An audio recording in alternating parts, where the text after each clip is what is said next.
It's good afternoon, Cooper Chapman. Welcome back to Yellow Shelf.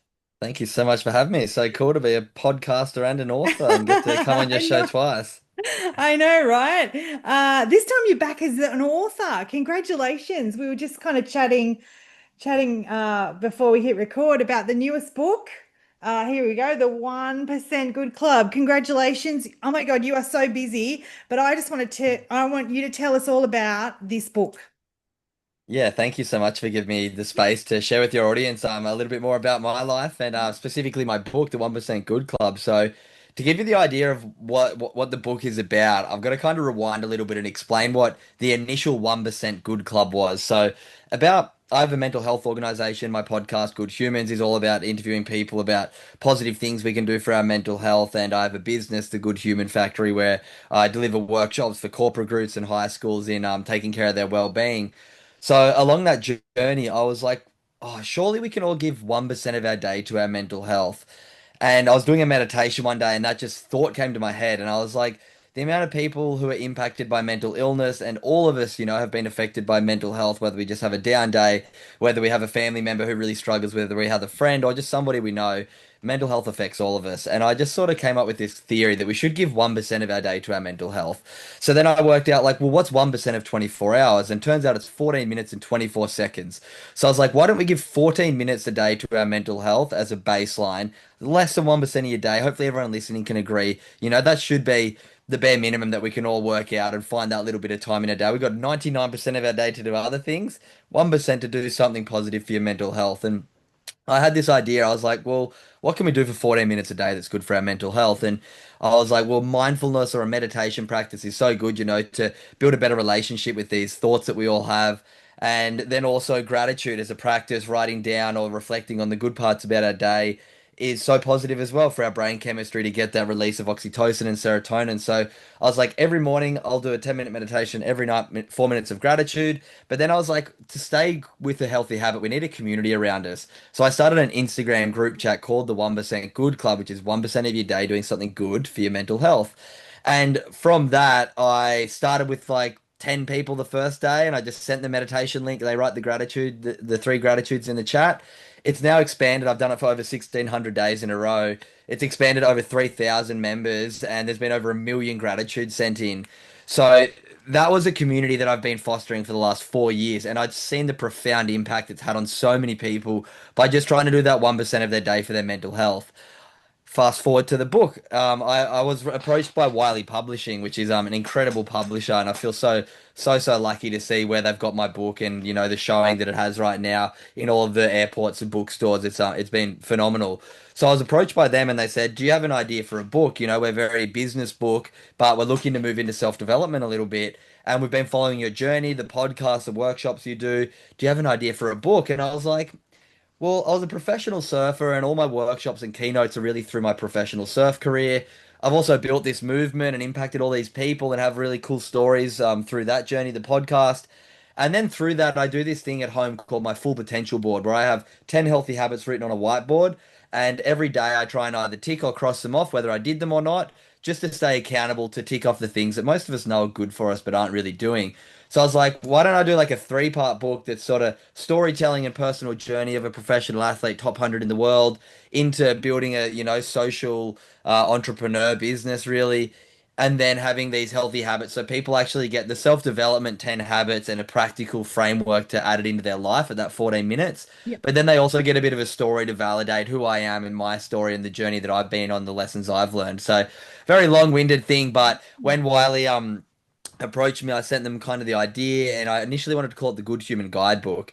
And I told them about the 1% Good Club, the impact it's had, and they're like, we love the name, the 1% Good Club. We think that theory of 40 minutes a day for your mental health is really strong. So then I wrote the book really trying to give people like a practical takeaway where it's like, oh, okay, that's achievable for me for my mental health. I don't have to go and meditate on a hill for 60 minutes a day or, do all this big stuff. It's like just start with 14 minutes and then see what happens from there. For me, mental health is a journey, not a destination, the daily things we're doing. Yeah. And 14 minutes is incredibly achievable no matter who we are. Do you know, it's a great start. For some people, it's like a great framework too. It's like, oh, you know what, 14 minutes, I can make that happen and I can be purposeful. You talk about the community that you've built. I'm not surprised you've written a book. I think that's just another tool to put what wonderful learnings and purpose you have in your business and your podcast out there. Anyone, I know you've kind of touched on it. Anyone who isn't familiar with you, you have gone on this journey creating a huge purposeful business podcast. You speak to incredible humans who share stories back with you. You must have learnt so much. Yeah, I just feel so lucky. Through my surfing career, I got to work with some really high level sports psychologists and really lent into that because of my family history with mental illness. I was always very curious, what are the things that I can learn so if I get to a point of challenge, I'm more equipped to deal with it. And then, yeah, when my little sister lost a friend to mental illness in her last year of high school, I was like, maybe I can teach some of these kids at high schools these lessons that I learned. I didn't get taught them at school. Maybe they'll listen to a young pro surfer teaching them rather than, somebody else in the mental health space. So I found a bit of a niche and yeah, it's just blown up over the last 5 years. I think I've spoken now over to 50,000 students. I've worked with companies like Apple, Red Bull, Amazon, Westpac, Coles, and help their staff develop, those well-being strategies that actually stick. Yeah. And yeah, the feedback's incredible from the workshops. I'm really excited to see what the world thinks of the book, as the next sort of few weeks come through and I start getting, some reviews and testimonials from people. I'm yeah, really excited to see the impact it can have because I've seen what it's had on thousands of people in that online community. And anyone listening right now, if you're like, oh, I want to join that Instagram thing, just send at the Good Human Factory a DM on Instagram. It's a little yellow smiley that says the word good.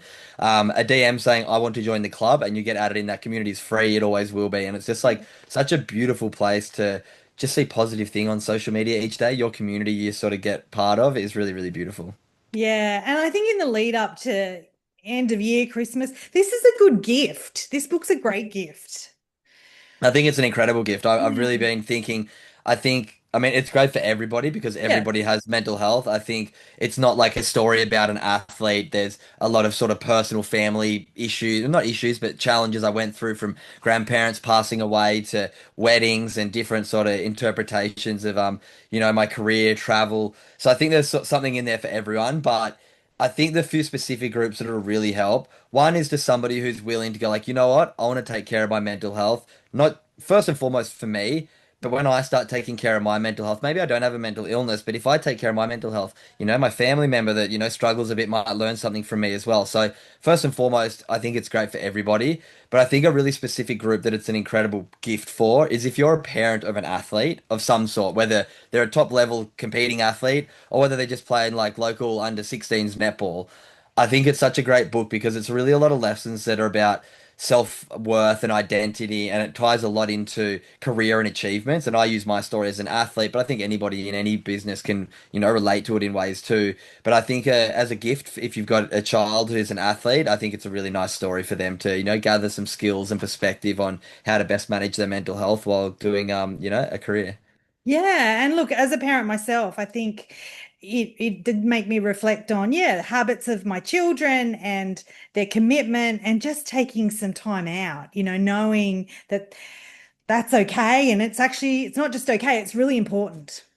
Yeah, absolutely. Cooper, what was it like writing a book? Like, can you just share with us, first time author? Yeah, it was pretty interesting, and I've now learned being an author that there's so many different ways to become an author. There's, the people who are just great writers and they write a book and then they try and get it published, and I've heard that can be a really tough journey at times. And for me, I was approached by a publishing company like probably a year before Wiley, and they kind of like, here's all our book packages, and it was going to cost me like 30 or $40,000 to do it. It was almost like a self-publishing. I can't really Yeah. understand, yeah, how it fully worked, but yeah, then was like, all right, don't worry, I'm not going to do it. So I put it on ice for a year. And then when Wiley approached me, they're like, no, no, no, that's not how we do it. We'll give you like a bit of an advance. We'll give you like a book deal where, it's a bit more structured and we'll sort of support it a lot. And we're going to push it as like a pretty big book, like depending if you write a good book. And I was Mm. like, all right, amazing. So that sort of re-sparked my idea. I then passed it on to, I then shared the idea of it, and then they're like, "Yep, we'll give you the book deal." And I was like, "Amazing!" And I was like, "Should I get a ghostwriter?" And they're like, "We don't mind if you do or don't." But I got two quotes, and one was for $40,000 and one was for $100,000. Wow. And I was like, well, I would have to Ouch. sell so many books for me to even, Yeah. make that back. So I was like, you know what? I'm happy to give it a crack myself. A lot of these lessons are really from my personal story. Yeah. I speak for a living professionally, so I feel Yeah. like I'm not the, crazy, like polished author that you're gonna maybe get for someone who's a seasoned author, but it comes from, a real voice, a Place. real perspective that hopefully people can like it almost feel like you're sitting down and I'm having a chat to you. Yeah. So yeah, I had 6 months to write it. I Yeah. think I wrote the second half of the book in like the last 2 weeks, and because my life's so busy and just trying to like Yeah. get it all fitted in. But nah, all the stories were in my head. It was quite Yeah. interesting. I'd sort of just like be thinking a lot and work out the sort of flow of the chapter, the three or four stories, the lesson I want people to leave with. And then I would think about it for a few days, and then I'd sit down and punch out that chapter, or I'd write a few notes, then I'd sit down and punch out a chapter. And yeah, it took me 6 months to write about 55,000 words. Got it submitted, Wow. and a few months of editing and back Yeah. and forth and changing things and moving chapters around, and then yeah, got it Well out done. on the 1st of October, and yeah, I've just been getting Yeah. sent like photos at all the airports, and did a big book launch at Yeah. Dimmick's George Street, which was really Yeah. cool. Did a Gold Coast one, went to Booktopia and signed 500 Awesome. copies.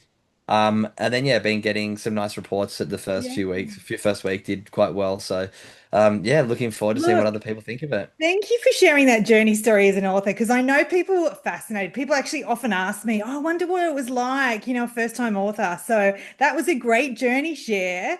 You've been incredibly successful as a founder, a podcaster, a speaker, and now sharing your journey as an author. That was quality.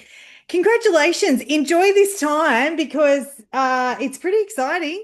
Very It is exciting. ve it is very exciting. The main thing that's exciting for me is hopefully, you know, a few thousand, maybe tens of thousands if it does go viral and people start to like it. But my goal is just if I can have, a handful of people giving 1% of their day to their mental health moving forward in life, or having even that framework in the back of their mind when they, have a week or two or a month where they're not feeling great, they're like, oh, I remember that book I read. Maybe I should get back to that Yeah. 1% of my day. And I Yeah. think it's just something that people won't forget. So Yeah. hopefully my story can give people yeah, a journey that they can relate to, so then they can feel like, this is something pretty worthwhile for me to do. And, we all have mental health. So I encourage everybody, if you're a book lover, easy read, under 200 pages. I think it's 4 hours and 59 minutes, Yeah. the audiobook. Yeah, half a road trip if you're driving Goldie to Sydney. It's yeah, one plane ride, like 4.5 hour read. So Yeah. yeah, yeah, it's nice to have it in the world. I'll get all your connection points in the show notes to make it easy for people to connect and give you feedback. Get the book, send you a message, give some thoughts, and yeah. Thank you so much for sharing, Cooper. Nah, thank you so much. It's been a pleasure to come on for a second time. Cheers.